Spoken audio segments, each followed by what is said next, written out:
Wiring के 7 नियम के आधार पर आप किसी प्रकार की वायरिंग कर सकते हैं, यही हम इस वीडियो में सीखेंगे, जानेंगे।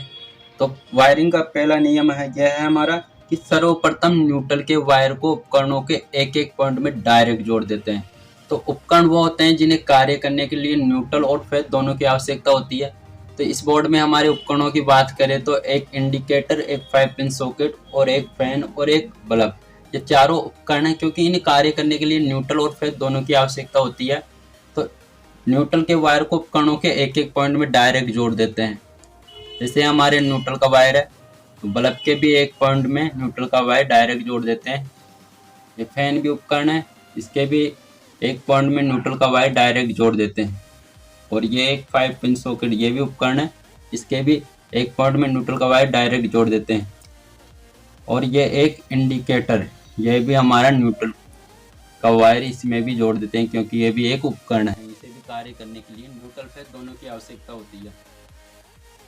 वायरिंग का दूसरा नियम यह है हमारा कि यदि बोर्ड में फ्यूज लगा हुआ है तो फ्यूज के एक पॉइंट में फेज का वायर जोड़ते हैं। फ्यूज में तार जोड़ने के लिए 2 पॉइंट होते हैं। जैसा कि हमारा फ्यूज है, इसमें तार जोड़ने के लिए 2 पॉइंट हैं, तो इसके एक पॉइंट में फेज का वायर डायरेक्ट जोड़ देते हैं। जैसे हमारे फेज का वायर है तो इसके एक पॉइंट में डायरेक्ट जोड़ दीजिए। वायरिंग का तीसरा नियम यह है कि यदि बोर्ड में फ्यूज लगा हुआ है तो फ्यूज के बचे हुए एक पॉइंट से तार को जोड़कर सभी स्विचों के निचले पॉइंट में जोड़ते हैं।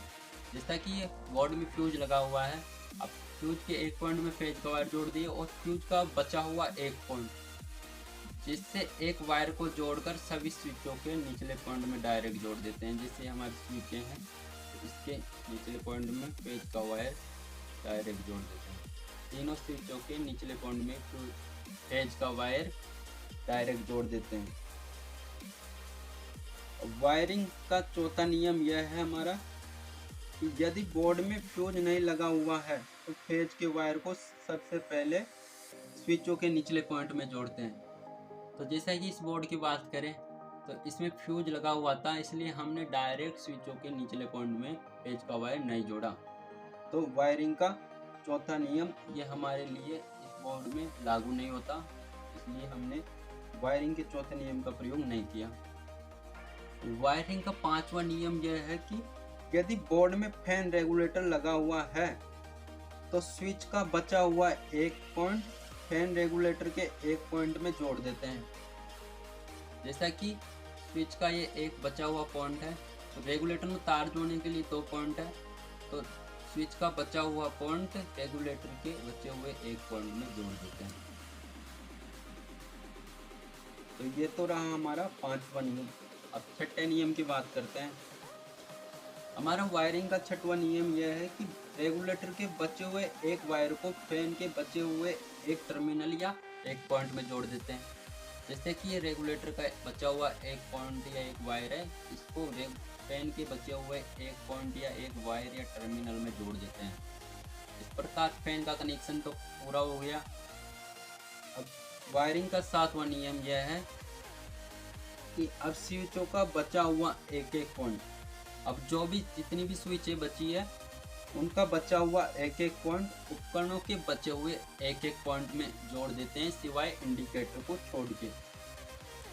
स्विचें हमारे पास 2 बची हुई है, तो स्विचों का बचा हुआ एक एक पॉइंट बचे हुए उपकरणों के एक पॉइंट में डायरेक्ट जोड़ देते हैं। जैसे कि हमारे पास ये बल्ब बचा हुआ है, एक उपकरण है, इसके बचे हुए एक पॉइंट में फेज का वायर जोड़ देते हैं।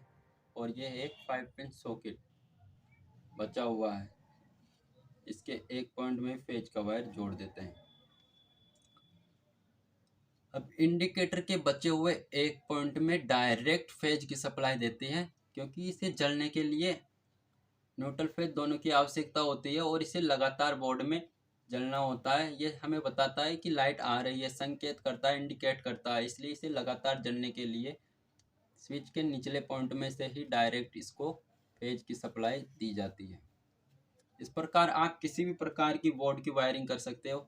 आगे भी इसी प्रकार की वीडियो देखने के लिए चैनल को सब्सक्राइब करें, वीडियो को लाइक करें और आगे भी ऐसी वीडियो मिलती रहेगी।